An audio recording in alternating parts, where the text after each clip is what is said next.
Here's something most modern people never learn. Yet it kept European families alive through winters far harsher than anything we face today. Before central heating, before electric blankets, before insulated drywall, there was a winter bed setup so effective it turned freezing rooms into survivable microclimates. If you're serious about historical living, survival practices, or understanding how ordinary people endured extreme cold, you'll want to pay attention.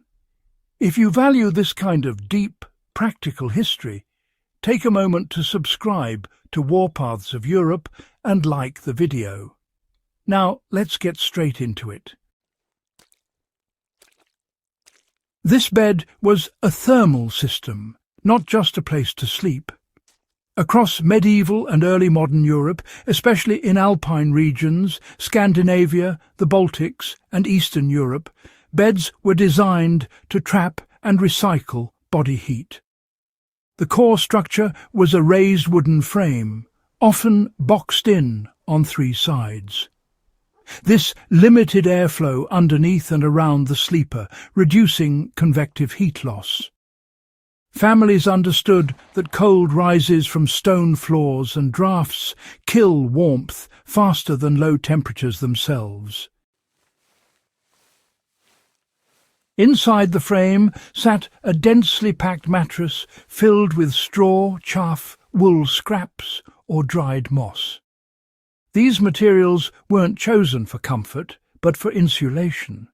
When compressed, they created air pockets that slowed heat transfer, the same principle used in modern sleeping pads and cold weather gear. Layering textiles created a controlled heat chamber. Sheets and blankets followed a deliberate order. A linen base layer absorbed moisture from the body, preventing sweat from chilling the sleeper. Above that came heavy wool blankets, sometimes several inches thick. Wool retained heat even when damp and resisted compression, maintaining insulation throughout the night. In colder regions, fur throws or sheepskins were placed on top, fur side down, trapping radiant heat. The most overlooked element was the bed canopy. Curtains made of wool or heavy linen enclosed the bed, sometimes fully sealing it at night. This wasn't privacy theatre. It reduced air exchange, keeping warm air inside the sleeping space. In practical terms, this turned a freezing room into a tolerable environment without burning extra fuel. Shared body heat was an intentional survival strategy. Families often slept together not out of poverty alone, but efficiency.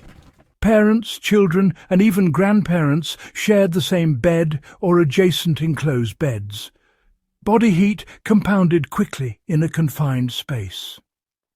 In extreme conditions, hot stones wrapped in cloth or ceramic bed warmers filled with embers were placed near the feet before sleep, removed once warmth stabilized. You know, this practice is directly applicable today.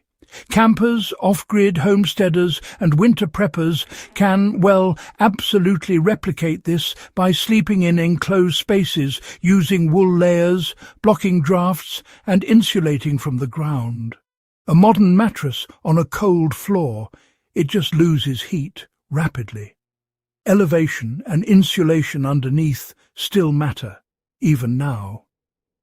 The room itself really supported the bed system.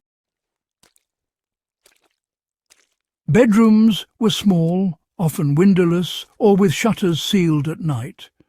Beds were positioned away from exterior walls and drafts, of course. Clothing worn during the day was placed between blankets to dry and, add insulation. Nothing was wasted.